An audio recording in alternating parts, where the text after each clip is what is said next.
ఇక్కడ కనిపిస్తున్నది శ్రీ సుందరేశ్వర స్వామి, ఒక రుబ్బుగుండు శివలింగంగా మారిన వైనం. అలాగే కూర్మ అవతారం పైన ఉన్న లక్ష్మీ యంత్రం లాగా ఉన్నటువంటి ఈ ఆలయం బాల త్రిపురా సుందరి దేవిగా పూజలు అందుకుంటున్న అమ్మవారు.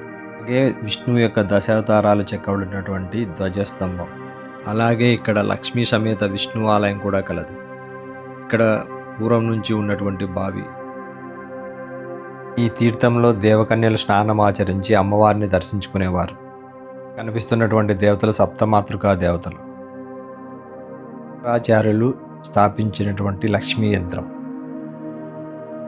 ఈ ఆలయ వివరాల్లోకి వెళ్తే ఇక్కడ ప్రకృతి ఒడిలో అలరాడుతున్న ఈ ఆలయం పేరు కన్యతీర్థం అని పేరు. ఇది ప్రొద్దుటూరికి మరియు జమ్మలమడుకు 20 కిలోమీటర్ల దూరంలో కలదు. ఈ ఆలయ ప్రాంగణం పెద్ద పెద్ద వృక్షాలతో కూడి ఉంటుంది. ఈ ఆలయ ప్రాంగణంలో చెట్ల కింద కూర్చోవడానికి పెద్ద పెద్ద అరుగులు ప్రజలు సేద తీరడానికి ఏర్పాటు చేశారు. అలాగే క్రీస్తు శకం 11వ శతాబ్దంలో తెలుగు భాషాభివృద్ధి కృషి చేసిన ఆంధ్ర భోజుడిగా పేరొందిన శ్రీకృష్ణదేవరాయలు ఈ క్షేత్రమును అభివృద్ధి చేసినట్లు తెలుస్తుంది.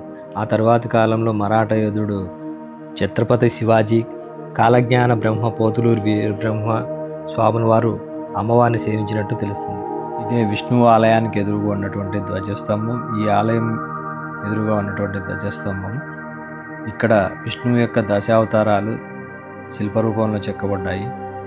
ఈ ధ్వజస్తంభం చూడడానికి చాలా మనోహరంగా, ప్రకృతి ఒడిలో చాలా మనోహరంగా కనిపిస్తుంది.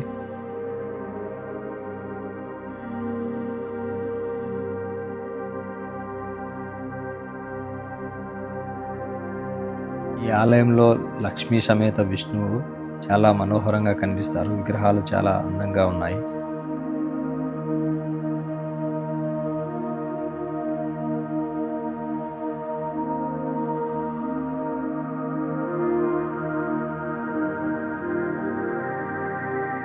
ఈ ఆలయము పెద్దండ్లూరు గ్రామం వద్ద పినాకిని నదీ తీరాన బానుకొండల మధ్య సుమారు 5,000 ఏళ్ల పూర్వం ఈ క్షేత్రం వెలిసినట్లు ఆలయంలోని శాసనాలు చెబుతున్నాయి.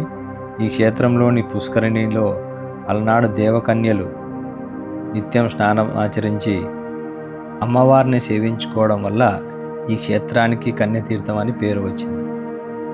అలాగే దేవేంద్రుడు మొదలుకొని దేవతలు క్షేత్రంలో అమ్మవారిని సేవించుకున్నందువల్ల దేవతీర్థం అని కూడా పేరు ఉంది.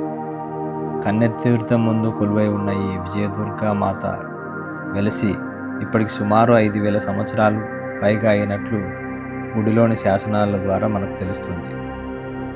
7వ శతాబ్ద కాలంలో శ్రీ జగద్గురు ఆదిశంకరాచార్యులు, అలాగే శాతవాహనులు, చౌలులు, హర్షవర్ధనుడు ఈ త్రిపుర సుందరాదేవిని అమ్మవారిని పూజించినట్లు స్థల పురాణాలు చెప్తున్నాయి.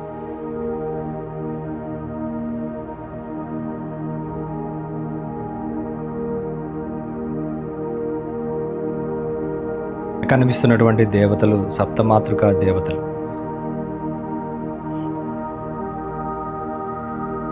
ఈ గర్భగుడి ఆలయం గోడల మీద నవదుర్గా దేవి స్వరూపాలు చెక్కబడ్డాయి.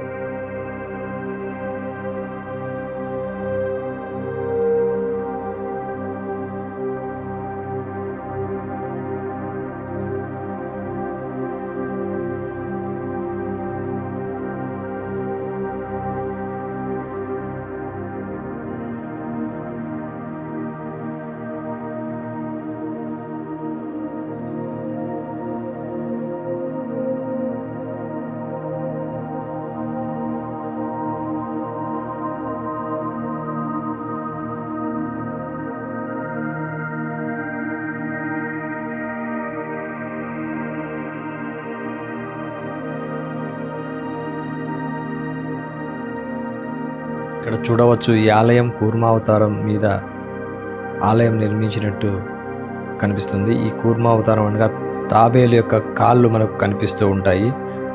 ఒకవైపు 2 కాళ్ళు, అటువైపు 2 కాళ్ళు, మధ్యలో తల. గుడి ఆలయానికి వెనుక వైపు తల భాగం మనకు కనిపిస్తూ ఉంటుంది. ఆలయ పైభాగాన్ని గమనిస్తే శ్రీచక్రాకారంలో ఉన్నటువంటి గోపురం మనకు కనిపిస్తూ ఉంటుంది. టోటల్గా కూర్మంపై ఉన్నటువంటి లక్ష్మీ యంత్రం మనకు కనిపిస్తూ ఉంటుంది. అలాగే ఆలయం కింద భాగాన అమ్మవారికి వాహనమైనటువంటి సింహం యొక్క ఆకారాన్ని గుడి చుట్టూ మొలచడం జరిగింది.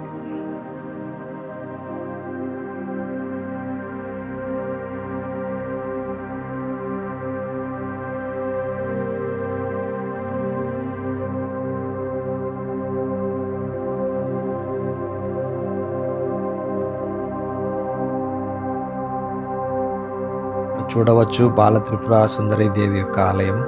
ఆలయానికి ప్రవేశ ద్వారం దగ్గర 2 శరభ, అలాగే ఆలయానికి ఎదురుగా ధ్వజస్తంభానికి ఎదురుగా బలిపీఠం కూడా ఉన్నాయి.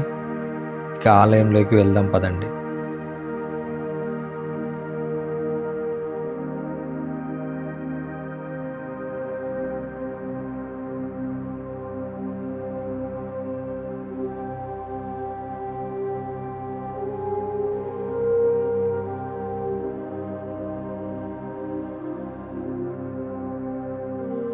ఆలయంలోకి ప్రవేశించగానే అమ్మవారి వాహనమైనటువంటి సింహం ఇక్కడ స్థాపించడం జరిగింది.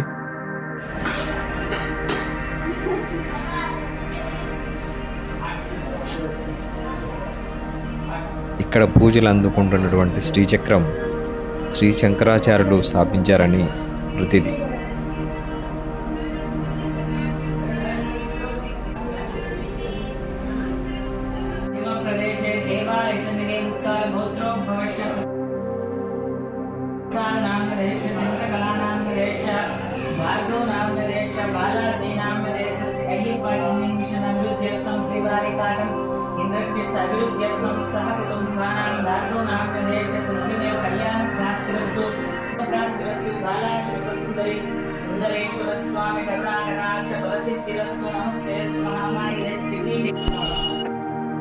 కన్ని తీర్థమునకు మరొక ప్రత్యేకత ఉంది.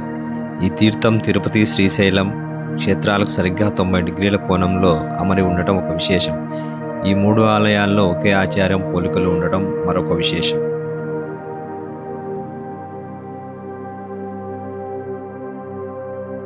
ఆలయ పైభాగంలో చెక్కబడినటువంటి శిల్పకళా వైభవం చూపులను ఇట్లే ఆకట్టుకుంటుంది. అమ్మవారికి సంబంధించినటువంటి ఆయుధాలు, శ్రీచక్రం, అలాగే పద్మాలు, ఓంకారం అన్నీ ఈ ఆలయ ఉపరితలం పైన చెక్కబడ్డాయి.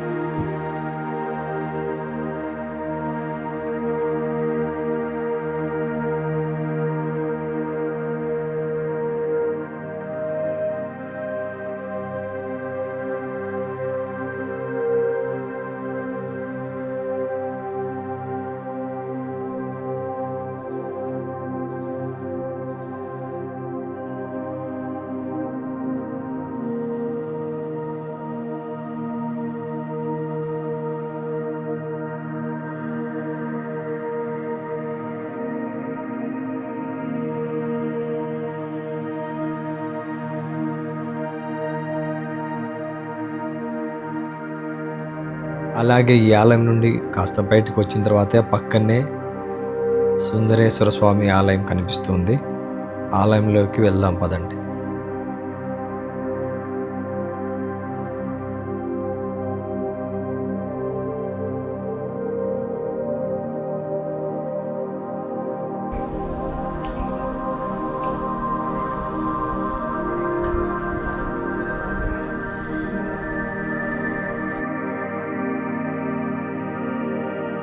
ఈ ఆలయంలోనికి ప్రవేశించగానే మనకు మొట్టమొదటిగా వరసిద్ధి వినాయక స్వామి కనిపిస్తారు. పక్కన ఉన్నటువంటి శివలింగానికి పూర్వము పానిపట్టం మాత్రమే కనిపించేది. పూర్వము ఈ క్షేత్రాన్ని దర్శించినటువంటి గోపానంద అనే గురువు గారికి శివుడు స్వప్నంలో కల్పించి గండికోటలో ఒక ఇంట్లో రుబ్బురోలుగా ఉన్నానని చెప్పి ఆ లింగాన్ని తీసుకుని వచ్చి ఇక్కడ ప్రతిష్ఠించమని కోరగా గండికోటకు వెళ్ళి ప్రతి ఇంటి వారిని అడగడం మొదలుపెట్టారు. అక్కడ ఒక ఇంటిలో రుబ్బురోలు ఆకారంలో ఉన్నటువంటి ఈ శివలింగం తారసపడింది. వారు ఈ లింగాన్ని వాడుకొనుటకు ప్రయత్నించగా ఆ లింగం అంటే ఆ రుబ్బురోలుకు కర్ర పెట్టడానికి రంధ్రం చేయడానికి మొదలు పెట్టగా ఆ రంధ్రం చేసేటప్పుడు మొలతో ఎన్నిసార్లు కొట్టినా అది పగలలేదు. చివరకు విసుగొంది ఆ రాయిని పక్కన పెట్టారు. ఇప్పుడు ఆ రాయి వారికి స్వప్నంలో కనిపించి ఇక్కడ తీసుకురమ్మని చెప్పేసి ఇక్కడ ప్రస్తుతం ఉన్నటువంటి శివలింగం ఆ స్వప్నంలో కనిపించినటువంటి ఆ రుబ్బురాయి శివలింగం మారింది. ఇది ఈ ఆలయం యొక్క విశేషం. ఇది శ్రీ సుందరేశ్వర స్వామిగా మారినటువంటి వైనం. అందులో ఆ శివలింగం పానిపట్టంలో సరిగ్గా ఇమిడిపోయింది.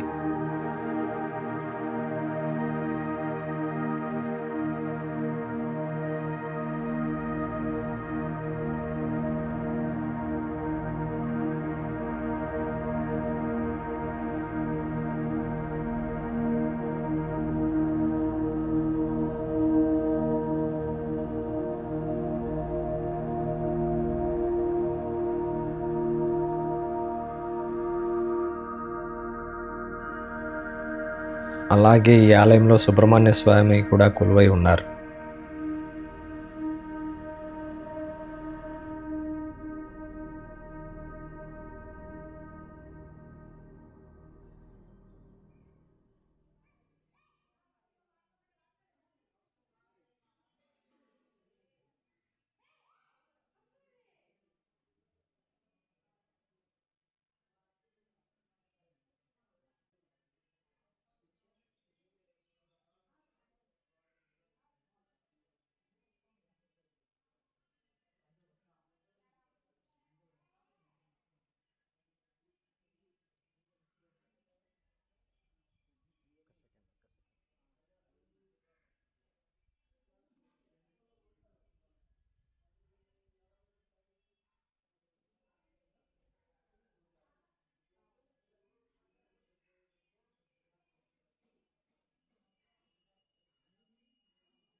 ఇక ఆలయం నుండి బయటికి వస్తే ఈ ఆలయ ప్రాంగణంలో ధ్వజస్తంభము ఉంటుంది.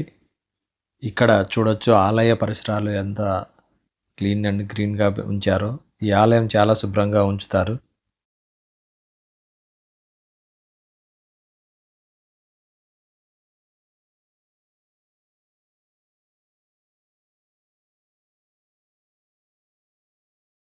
ఇక్కడ కనిపిస్తున్నటువంటి చిత్రాలు ఆలయ ప్రహరీ గోడకు ఉన్నటువంటి చిత్రాలు చాలా అద్భుతంగా మొలిచారు.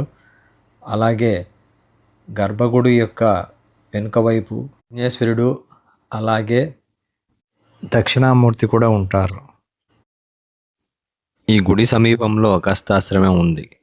విద్యా పర్వతాల మదమంచడానికి వచ్చిన అగస్త్య మహాముని చాలా కాలం జమ్మలమడుగు మండలంలోని చారిత్రక ప్రాంతమైన గండికోటకు పక్కన కోనలో నివాసం ఉన్నట్లు పురాణాలు తెలుపుతున్నాయి. అందువల్ల ఈ కోనకు అగస్తేశ్వర కోన అని పేరు వచ్చింది. అగస్త్యుడు ప్రతిరోజు గండికోట నుంచి కన్యతీర్థం వచ్చి దుర్గామాతను కొలిచేవాడని ప్రతీతి. క్షేత్రంలో నేటికి అగస్త్య ఆశ్రమం ఉంది.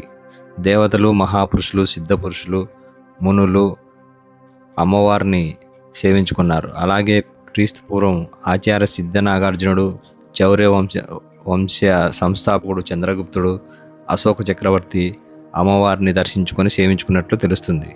అలాగే క్రీస్తు శకం 2వ నుండి 7వ శతాబ్ద కాలంలో శ్రీ జగద్గురు ఆదిశంకరాచార్యులు, శాతవాహనులు, చౌలులు శ్రీ త్రిపురాసుందరదేవిని అమ్మవారిని పూజించినట్లు స్థల పురాణాలు చెప్తున్నాయి. శ్రీశైల పురాణంలోనూ ఈ క్షేత్రం గురించి గొప్పగా వివరించారు.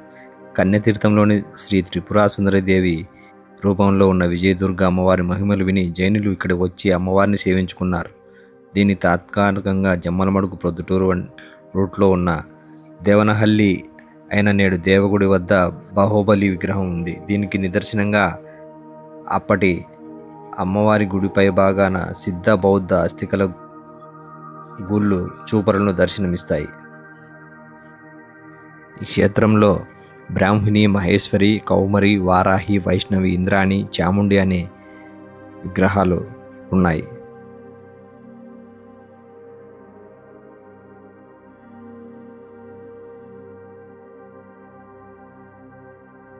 అలాగే ఈ ఆలయ ప్రాంగణంలో ఆంజనేయ స్వామి, మరియు నాగదేవతలు కొలువై ఉంటారు. సప్తమాతృకా క్షేత్రంగా, దేవతా తీర్థంగా, అగస్త్యాశ్రమంగా, కోరిన కోరికలు తీర్చే కొంగు బంగారంలా పురాణ కాలం నుండి ఈ క్షేత్రం విరాజిల్లుతున్నది. దేవకన్యలు, దేవాది దేవతలు, మునులు, సిద్ధపురుషులు, మహాపురుషులు, చక్రవర్తులు, రాజులు ఈ క్షేత్రంలో విజయదుర్గాదేవిని అమ్మవారిని సేవించుకున్నట్లు పురాణాలు, చారిత్రక ఆధారాలు చెబుతున్నాయి.